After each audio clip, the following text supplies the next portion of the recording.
ಬೆಳಗಾವಿಯ ಸುವರ್ಣಸೌಧದ ಸೆಂಟ್ರಲ್ ಸಭಾಂಗಣದಲ್ಲಿ ನಿನ್ನೆ ಕರ್ನಾಟಕ ಪ್ರಾದೇಶಿಕ ಅಸಮತೋಲನ ನಿವಾರಣಾ ಸಮಿತಿಯ ಸಂವಾದ ಸಭೆ ನಡೆಯಿತು.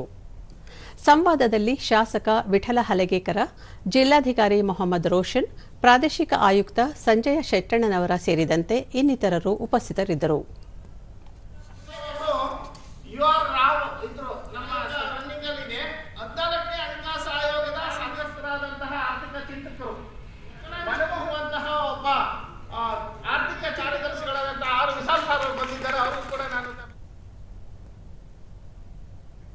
ಬಳಿಕ ಸುದ್ದಿಗೋಷ್ಠಿಯಲ್ಲಿ ಸಮಿತಿಯ ಅಧ್ಯಕ್ಷ ಪ್ರೊಫೆಸರ್ ಎಂ ಗೋವಿಂದರಾವ್, ಸರ್ಕಾರವು ಡಾ ಡಿಎಂ ನಂಜುಂಡಪ್ಪ ವರದಿಯನ್ನು 2007-8ರಿಂದ ಜಾರಿಗೊಳಿಸಿದೆ.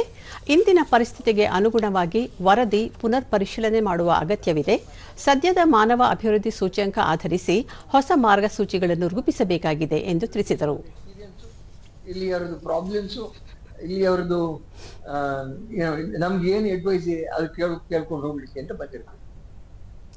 ಸಮಿತಿಯ ಸದಸ್ಯ ಕಾರ್ಯದರ್ಶಿಯೂ ಆಗಿರುವ ಆರ್ಥಿಕ ಇಲಾಖೆಯ ಕಾರ್ಯದರ್ಶಿ ಆರ್ ವಿಶಾಲ್, ಸರ್ಕಾರದ ವತಿಯಿಂದ ಅನುದಾನ ಘೋಷಣೆ ಜತೆಗೆ ಖಾಸಗಿ ವಲಯಗಳಾದ ಕೈಗಾರಿಕೆ, ಆಹಾರ ಸಂಸ್ಕರಣೆ ಮತ್ತಿತರ ಕ್ಷೇತ್ರಗಳಿಗೆ ಯಾವ ರೀತಿಯ ಉತ್ತೇಜನ ನೀಡಬೇಕು ಎಂಬುದರ ಮಾಹಿತಿಯನ್ನು ವರದಿಯಲ್ಲಿ ನಮೂದಿಸಲಾಗುವುದು ಎಂದು ಹೇಳಿದರು.